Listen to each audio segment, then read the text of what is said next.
نحمده ونصلي على رسوله الكريم اما بعد فاعوذ باللہ من الشیطان الرجیم بسم اللہ الرحمن الرحیم. میں آج آپ لوگوں کو جس چیز کے بارے میں بتانے جا رہا ہوں وہ ایک ایسی چیز ہے کہ اس کے اوپر دنیا میں موجود تمام لوگوں کا ایمان ہے، یعنی ہر کوئی اس چیز پر یقین رکھتا ہے. یہ کتنی بڑی بات ہے کہ ہر مذہب کا شخص، ہر فرقے کا شخص اس چیز پر یقین رکھتا ہے.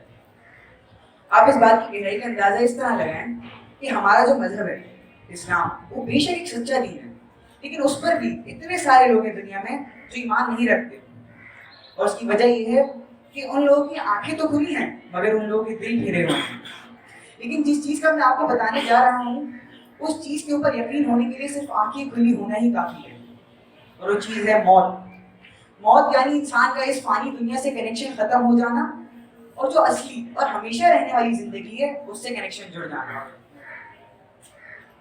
موت کے حوالے سے ہی نبی کریم صلی اللہ علیہ وسلم کی حدیث ہے جس کا مفہوم کچھ اس طرح کا ہے.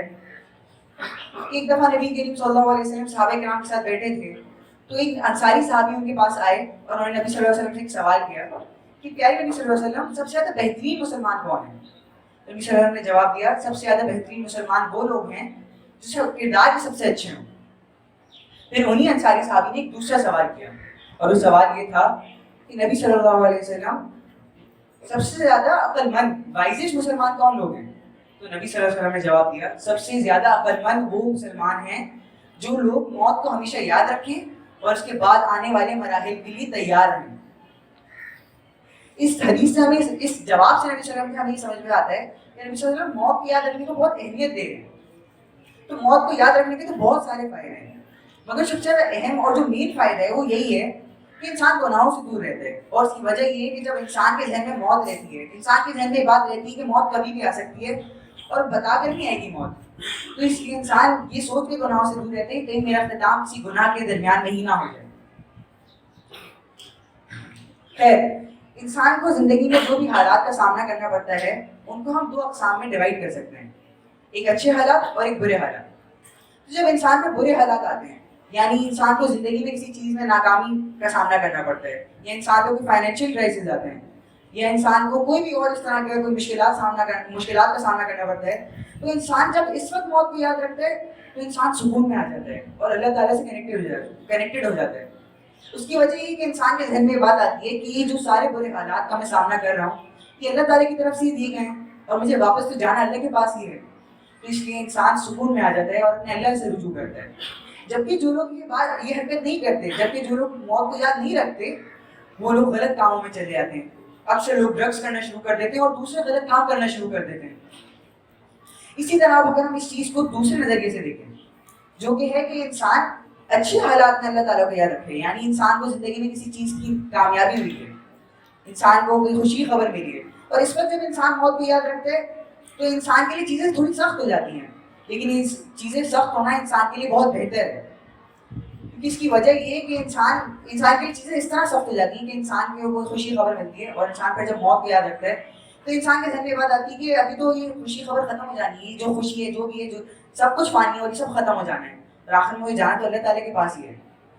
لیکن انسان جب یہ یاد رکھتا ہے تو انسان دنیا کی لذتوں میں مشغول ہونے سے بچ جاتا ہے، مطلب دنیا کی جو خوشیاں ہیں اور یہ چیزیں ہیں ان میں بزی ہونے سے بچ جاتا ہے.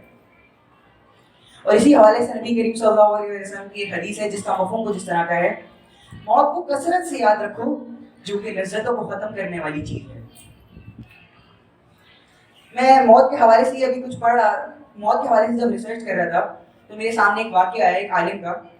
واقعے کا بیک گراؤنڈ کچھ اس طرح کا ہے کہ فورین ممالک جو ہیں ادھر جو مدارس ہوتے ہیں وہاں یوتھ رومز ہوتے ہیں، مطلب نوجوانوں کے لیے کمرے ہوتے ہیں جہاں وہ جا کر مطلب لیپ ٹاپس اور کمپیوٹر وغیرہ اویلیبل ہوتے ہیں، تو وہاں نوجوان جا کر اپنا فارغ وقت گزار سکتے ہیں.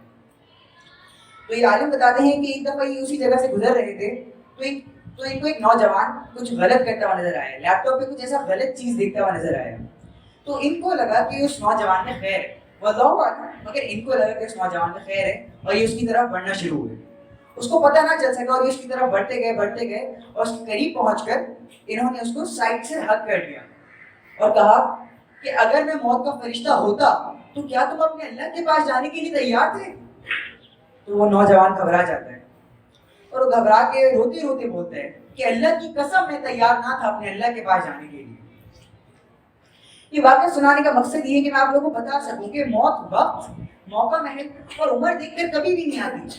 موت بے شک برحق ہے اور وہ آپ کو بتا کر نہیں آئے گی. اسی کی ایک اور مثال آج فلسطین میں وہ معصوم بچے ہیں جن کو شہید کیا جا رہا ہے. ان کے پاس جب موت کا فرشتہ آتے ہیں تو وہ آ کر یہ نہیں دیکھتا کہ یہ جو بچے ہیں یہ کتنے چھوٹے ہیں، وہ یہ نہیں دیکھتا کہ یہ کتنے معصوم بچے ہیں، نہ وہ یہ دیکھتا ہے کہ ان معصوم بچوں کی جب شہید ہونے کی خبر ان کے والدین کے پاس جائے گی تو ان پر کیا بیتے گی.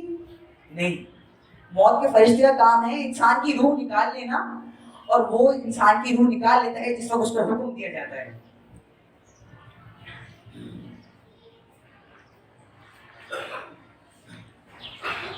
پوری بات یہ کرنے کا مقصد اسی طرح بچوں کے علاوہ بھی بہت سارے مختلف عمر کے لوگ جو ہیں وہ اس طرح فلسطین میں شہید کیے جا رہے ہیں. تو میں اور آپ اس سوچ میں کیوں بیٹھے ہیں کہ ہم لوگوں کو تو ابھی موت آنے میں عمر ہے، یا میں اور آپ اس سوچ میں کیوں بیٹھے ہیں کہ ہم پاکستان میں، اور پاکستان میں بھی اس طرح کیونکہ کوئی آفت آنے کا تو کوئی چانسز ہے نہیں تو اس لیے ابھی ہم بچے ہوئے ہیں. ایسا کچھ نہیں ہے.